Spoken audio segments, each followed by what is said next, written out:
Hey everyone, it's Will, GamerDad, with another video for you. So in today's video, we're going to go over Alter Suzette, the aka Cyan Scyther, as a 5-star, and we'll do a little bit of gameplay and let you know what I think about her. But the most important question of all is she hot or not? Oh yeah, she's hot. Now I can have 2 waifus. I mean 3 if it includes Gamer Mom. You're such a pig. I know. Alright, Alter Suzette is a very powerful Wind Zone setter. At level 3 VC, it deploys Wind Zone and also gives a barrier to herself 3 hits and lasts up to 3 turns. Note that when it is another zone activated, she also increased her own power plus 50. So she's more of a self-buffer, although she has some supportive capabilities. Note that at the end of turn, depending on the number of wind attacks, she gets up to 60% for the whole party. So 15% per wind move done that turn by your party. And note that she also starts with 1 orb of that blue whatever. That is actually a 0 farming move, and if you don't use it, you actually have a minus 5 MP cost for your whole battle. Alright, so in terms of the move, even if you don't want to do the VC, we will use the Boraz method, which is essentially preemptive wind zone and gives a barrier for the entire party, which is great. She also does have a self buff here. She can give herself crit damage up 35, also apply wind resistance down on a single target 35. When another zone is deployed, it's buff times 2, but duration only. So it's still 35. I would say it's a moderate buff at best. Soul Creep you can also use if you really need to absorb HP, although I don't think that would be very useful. The break portion is quite useful if you want to use her as a setup for someone else who's even more powerful. And finally, she does have the MP recovery. But her main 2 5-star moves are her 7 Nights of Pain. Now note that this is the self boost move, so it can give her power, intense speed 40, and it's an AoE. Note that when she does have either wind zone or another zone active attack or type, it now increases to 60, and then locks in that awaken zone. So remember that awaken zone doubles the effect of damage wise of any active zone. So from weapon zones it's 30 to 60, from elemental zones such as wind it becomes 50 to 100. So quite a bit of damage boost, and this is her single target boss killing move. Single target XL guaranteed crit, so no need for those void weapons. Increased damage depending on number of buffs on user, which is maximum of 5 buffs for a total of 3.5 times multiplier. And if she's in another zone, it increases damage by 2. So note that because another zone only lasts for 2 turns while active, and then it cancels zone afterwards, it's almost like a lunatic zone. You really want to use that to the best of your abilities within the first, whenever you need to, within the 2 turns that her buff is active. Otherwise, her damage does drop off a fair bit. Now note that she does have the Sweet Tooth personality, and so you can use Almighty Power Grasta to share that. In terms of Grasta, pretty standard stuff. You can use MP consumption or modify it to your needs as you do different battles. So let's take her out for a spin. If you haven't already, make sure you like and subscribe to my channel. I really appreciate it. I also do have a Patreon account for those who want to support me this way. So first off, obviously her farming move is great if you need her at any point in the game against enemies who are basically either weak to wind or slash. Probably no problem at all, and if it is a little bit tougher, then it depends on what you're up against. But certainly 0 MP cost is very nice to have an extra little farming move there. Even her setup move, 7 Nights of Pain, can easily wipe out enemies with a single AoE, although the modifier isn't that high. It really is more of a setup move. So note that when she is fighting bosses or horrors, she would cast a preemptive wind zone first, then she would set up with her self boost 7 Nights of Pain, and finally 1 hit with her single target scythe, and that's more than enough. Again, guaranteed crit even with the absence of void or other crit type setters or weapons. So in our first example, we're going to show the advantage of having a preemptive zone. Now note that for people who don't have Melissa, for example, you can now activate Wind Zone while in an AF. So a first turn AF is very possible. And so for those who've seen the power of that with either Grasta, such a Fire Zone Grasta, this is the only way to get a Wind Zone while in AF. and so it is great. And if you look here, it can be combined with Flash Strike stance. So note that I can use Flash Strike stance to combine and mix different weapon types and elemental types, and when it's near the end of the AF, I can technically activate Wind Zone and even use that 7 Nights of Pain if you do the timing right, so that you can lock it in for double the damage. One other advantage of the Another Zone is note that even in this fight, the Earth Artificial Crystal would have cancelled and deployed Earth Zone, which you saw it happen. However, it didn't do a single darned thing. Wind Zone still stays active, and remember that's locked in for 2 turns total.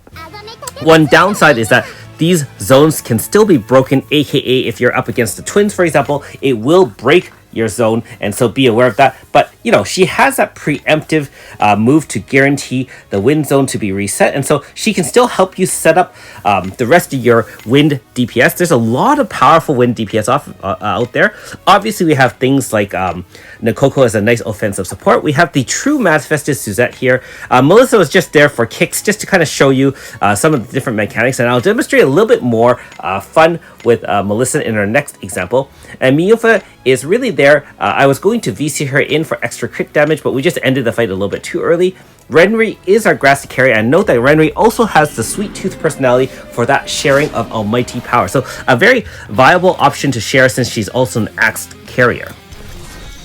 Alright, in our next example, I know this is probably one of the easiest dual Hacho fights. Both are weak to winds, but still, Genkame and One Wheel can be challenging for players who are relatively new, and so I just want to kind of demonstrate, again, some further mechanics. Note that we do have Pisaka here on our team, and remember that in Flash Strike Zone, any attack, regardless of the element or weapon type, will charge the bar by 10%, and when I'm almost finished setting up all the buffs and debuffs, then I just use the locked in Another Zone or Awakened Zone, so to speak, with singing activated. We're using Rhapsody Aria, which I'm sure you've seen in my previous examples as a 5-star review of Pisaka, doubling the damage and inflicting preemptive break. And then we also have Wind Zone obviously active as well. Alright, and so at this point, it's really just a matter of how you really want to kill the enemy. The one downside I would say to Ultra Suzette is that her kill move is only single target. It's not the worst, so to speak, but still, I would like to say it is a slight, downside to her. And so keep in mind that if you're only up against one enemy, probably not a big problem. If you're up against 2, note that we were able to take a hit and we died. Actually, Miyufa actually didn't have armor, which I reviewed after the video. I was wondering why she got killed with one single hit, but that's really not the point of the video. The point of the video is just kind of show some of the advantages and the abilities of Ultra Suzette. Remember that if you do a 1-turn AF, the start of the next turn, you do get, since you get at least 4 wind type attacks, you're going to get a 60% type boost of wind attacks for your entire team. That is extremely good as a support move, not to mention she can do a lot of damage once she awakens or locks in that another zone, so to speak. Now, one thing also to mention is that remember that increased type or wind attacks are maxed at 100%, so you can't get past 100%. So, for example, for units like True Manifested Suzette, who already after 3 moves can boost herself to 100% extra type damage of wind, that end of turn boost doesn't really help her at much, and so keep that in mind when you are using something like Ultra Suzette to boost certain teams. Certain units already boost so high that you won't get that benefit, as opposed to, for example, boosting by weapon damage at end of turn, such as units like AS4, and is a little bit more flexible per se. This one only does boost wind type attacks. Note that she is also a slash unit. She is an axe, but I don't use her in slash zone setups because, let's be honest, she is based on the number of wind type moves that turn. She is a wind type unit, so I think her main value is as a wind zone setter with some offensive support. Like I said, if you really need, she can do some break status. She does apply that. She can have the preemptive zone, and don't forget that preemptive zone is also giving a barrier of 30% for one hit, and so for certain fights you might actually need that extra 30% to shield yourself from a death. Now, if you VC in, she gives herself a barrier herself only for 30% for 3 hits. And so I think that preemptive barrier is actually a very nice defensive addition. One other thing to note about Ultra Suzette, she doesn't have any dual debuffs, and so if you need debuffs on your team and you can't rely on pure DPS, you will have to bring a shielder or debuffer. Obviously, with Wind, you actually have the likes of Garen Barrow. I know I do have to do a 5-star review of him. And obviously, you can use Nikoko as Cat Deity Guardian, since she does switch her elements to Wind when she is in the element. RCF will actually enhance, since using 2 Ultra units will can be very synergistic, and he also switches to a certain element. So these are units you can definitely play around with. You can see I'm actually testing out AS Kikyo, and she is a new unit for me, and so again, I know I have to do a review on her. But I love the graphics, I love the Pale Rider. Yeah, it's very, very fun to kind of experiment with these fights and just kind of bring out the best. And I know, again, I'm not an expert in any of these units. After all, I've only had them for a few days, but it's nice to just kind of play around with some of the battles that I had a little bit more trouble in the past and kind of just see what kind of damage we can do at this point. Note that with True Manifest is that you already have a power down. I'm not even looking for really debuffs at this point, right? We're actually just blowing right through the fight, and with the exception of having HP stoppers, I mean, we could have probably ended each wave nice and easy. For lower turn clears, you have to combine these kind of preemptive wind zone setting or wind zones with another awakened zone. With units that have an end of turn attack, for example, the AS Victors of the world, AS Shannons, I actually think that using them, and those, by the way, are wind, so actually would be very, very synergistic with the likes of Ultra Suzette.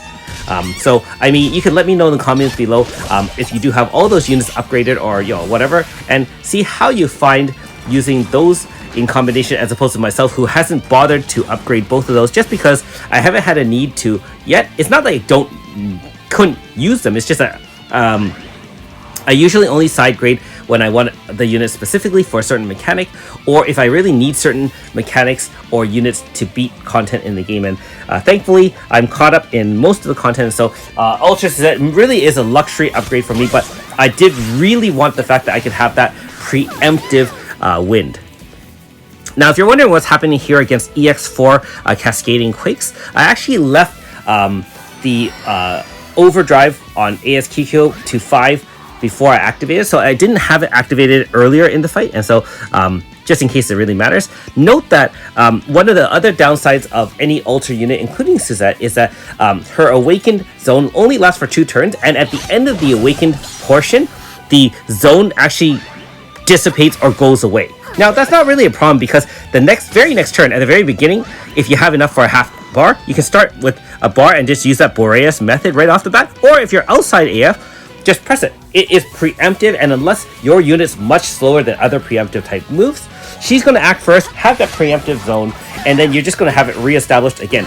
Keep in mind that obviously her damage will drop quite a bit because she won't be in an awakened zone, and so her main DPS move is really reliant on that. But I mean, with most lunatic type units or units that rely on that kind of super bursty move, I mean, that's something you kind of accept when you have this unit. But even outside that, her value as a wind zone setter as well as end of turn wind type boost for your whole team can be useful, not to mention, like I said, that barrier shielding thing. Alright, so that was fun. Took me about an hour to kind of experiment and kind of just get the right moves to kind of showcase a little bit more of an Ultra Suzette, not to mention glimpses of AS Kikyo for the future. Alright, so again, if you do know that you're up against wind weak enemies, you can actually opt to use something like a weak point Grasta as opposed to an MP consumption Grasta ore. So something to keep in mind when doing some boss fights. And of course, Nikoko is our offensive type. No Guardian here, all offensive wisdom and healing and so on and so forth. Alright, so in conclusion, Ultra Suzette, I'm very glad to have her on my team. I really like her design. I loved her quests, and having Suzette and Ultra Suzette together on the same team just seems very, very unfair for enemies who are weak to wind. So hopefully, if you haven't already, you are able to get some opuses dropped to get her soon. Too bad she stays at 0 shadow though. Thanks for watching. We'll see you next time.